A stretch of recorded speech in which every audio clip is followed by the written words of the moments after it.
Morning. ప్రభువైన యేసుక్రీస్తు వారి పరిశుద్ధ నామములో అందరికీ శుభాలు. ఈరోజు మన అనుదిన ఆత్మీయ ఆహారంగా రూతు గ్రంథము నుండి మొదటి అధ్యాయము 8వ వచనాన్ని ధ్యానించుకుందాం.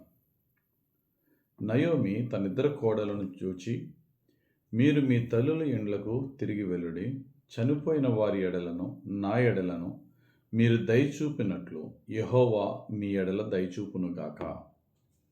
ఇక్కడ నయోమి తనిద్దరు కోడలతో చెప్తున్నది, భర్తలు చనిపోయారు, మీ భర్తలు, నా భర్త చనిపోయాడు, అయితే మీరు యవనస్తులు, మీరు వెళ్ళి పెళ్లి చేసుకోండి, హ్యాపీగా జీవించండి అంటే ఇద్దరు కోడళ్ళు వెళ్ళాలని ఇష్టపడలేదు. కానీ ఒక కోడలు వెళ్ళిపోతే మరొక కోడలు మాత్రం, నేను విడిచిపెట్టను, నువ్వు ఎక్కడుంటే నేను అక్కడే ఉంటాను, నీతో పాటు నేను చూస్తాను, నీ జనులే నా జనులు, నీ దేశమే నా దేశము, నీ దేవుడే నా దేవుడని నయోమి అనే అత్తగారిని ఎంతగానో హత్తుకున్న కోడలు రూతు.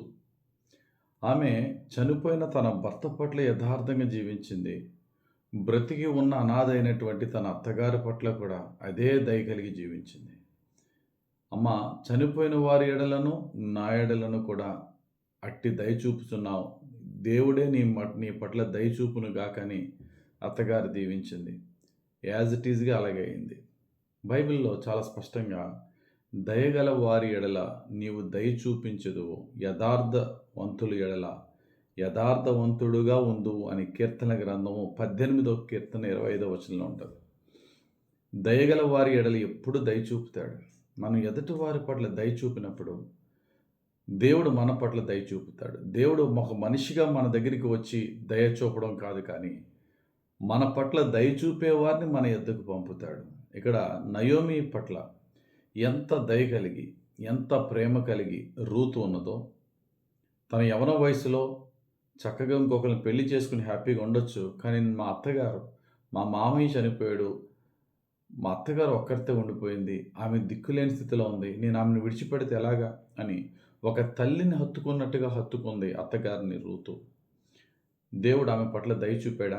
సేమ్ ఇదే మాటలు రూతు పట్ల ఎవరిని దేవుడు పంపాడు రూతు పట్ల దయ చూపడానికంటే?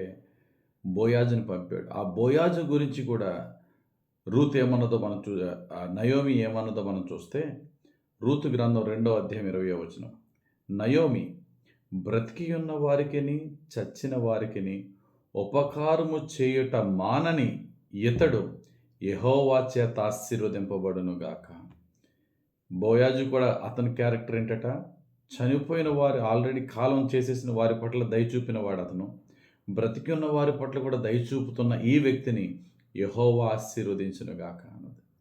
సేమ్ ఇదే క్యారెక్టర్ ఎవరిలో ఉంది? రూతులో ఉంది. రూతులో ఉన్న ఏ క్యారెక్టర్ అయితే ఉందో, రూతు ఆపదలో, రూతు అవసరతలో, రూతు దీనస్థితిలో ఉన్నప్పుడు ఆ స్త్రీని ఆదుకోవడానికి అదే మనసు కలిగిన దేవుడు బోయాజుని ఆమె జీవితంలో పంపాడు. దీన్ని బట్టి మనం అర్థం చేసుకోవాల్సిన సత్యం ఏంటంటే, మనం చేసే ప్రతి క్రియలను బట్టి కీర్తనకారుడు అంటాడు, 62వ కీర్తన 12వ వచనం, ప్రభువా, మనుష్యులకందరికీ వారి వారి క్రియల చెప్పున నీవే ప్రతిఫలం ఇచ్చుచున్నావు, కాగా కృపచూపుటయు నీది. వారి వారి క్రియల చెప్పున ప్రతిఫలం ఇచ్చుచున్నావు. రూతు తన జీవితంలో బోయాజ్ అనే ఒక వ్యక్తి వస్తాడు. అతడు కూడా సేమ్ నాలాంటి దయగలిగిన వాడే, అతడు చాలా మంచివాడు, అతడు చాలా యథార్థవంతుడు, అతడు నన్ను పెళ్లి చేసుకుని నా జీవితాన్ని అత్యున్నతంగా హెచ్చిస్తాడు, అలా హెచ్చించబడాలి అంటే ముందుగా నేను దయ చూపాలి అత్తగారి పట్ల అనే ఆలోచన రూతుకు ఉన్నదా? ఏమాత్రం లేదు. రూతుకి ఎవరో తెలియదు బోయాజ్ అంటే. కానీ వ్యక్తిగతంగా, హృదయపూర్వకంగా తన అత్తగారి దీనస్థితిలో ఆమెను విడిచిపెట్టకుండా, చనిపోయిన తన భర్త ఎడల ఆ విధంగా ఉంది, బ్రతికి ఉన్న అత్తగారి పట్ల ఆ విధంగా జీవించింది. అందుకు ఆమె జీవితాన్ని దేవుడు విడిచిపెట్టలేదు. అంతకంటే దయ చూపి, అంతకంటే యథార్థవంతుడైనటువంటి బోయాజుని ఆమె జీవితంలో భర్తగా ఇచ్చి ఆమెను దీవించాడు. ఈరోజు ఈ మాటలు వింటున్న మనందరితో ప్రభు చెప్తున్న మాట ఏంటంటే, నా మంచిని ఈ లోకం ఎవరు గుర్తించకపోవచ్చు, నా యథార్థతను నా సొంత వారు కూడా గుర్తించకపోవచ్చు, నేను ఎవరి పట్ల కనికరము చూపానో, ఎవరి పట్ల దయ చూపానో వారు తిరిగి నా పట్ల కనికరం చూపించకపోవచ్చు, కానీ దేవుడు నా అవసరతల్లో, నా దీనస్థితిలో, నేను కనికరము నాకు ఎవరు దయ చూపుతారనే స్థితిలో దేవుడు ఖచ్చితంగా నన్ను విడిచిపెట్టడు. ఎందుకంటే నేను దేవునికి నమ్మకంగా బ్రతికాను. ఆయన వాక్యం ఖచ్చితంగా నెరవేరుతది. ఎందుకంటే యేసు ప్రభువారు కొండ మీద చేసిన ప్రసంగంలో మత్తయి సువార్త 5వ అధ్యాయం 5వ వచనంలో చాలా స్పష్టంగా చెప్తున్నాడు. కనికరము గలవారు ధన్యులు, వారి కనికరము పొందెదరు. కాబట్టి మన పనేంటంటే సాధ్యమైనంత వరకు దయ కలిగి ఉందాం, కనికరము చూపుదాం, కృపాసహితంగా నడుద్దాం. దాని ఫలము తగిన సమయంలో దేవుడు మనకిస్తాడు. దేవుడు తన పరిశుద్ధ వాక్యం మన జీవితం నెరవేర్చునుగాక. ఆమేన్. మహిమగల తండ్రి, నీకు వందనాలయ్యా. ఈ దినం నుంచి నీ వాక్యం బట్టి స్తోత్రాలు ప్రభు.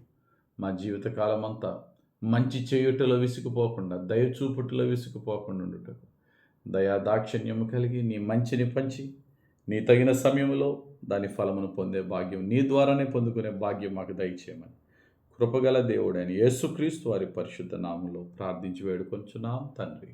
ఆమేన్. మన తండ్రి అయిన యెహోవా దేవుని ప్రేమ, రక్షకుడైన యేసుక్రీస్తు వారి కృప, ఆదరించి పరిశుద్ధాత్మ దేవుని అభిషేకము మనపై దిగి వచ్చి యేసుక్రీస్తు యొక్క దయ, కనికరము, ప్రేమలో పరిశుద్ధాత్ముడు మనల్ని నడిపించునుగాక. ఆమేన్. God bless you. Have a very blessed day.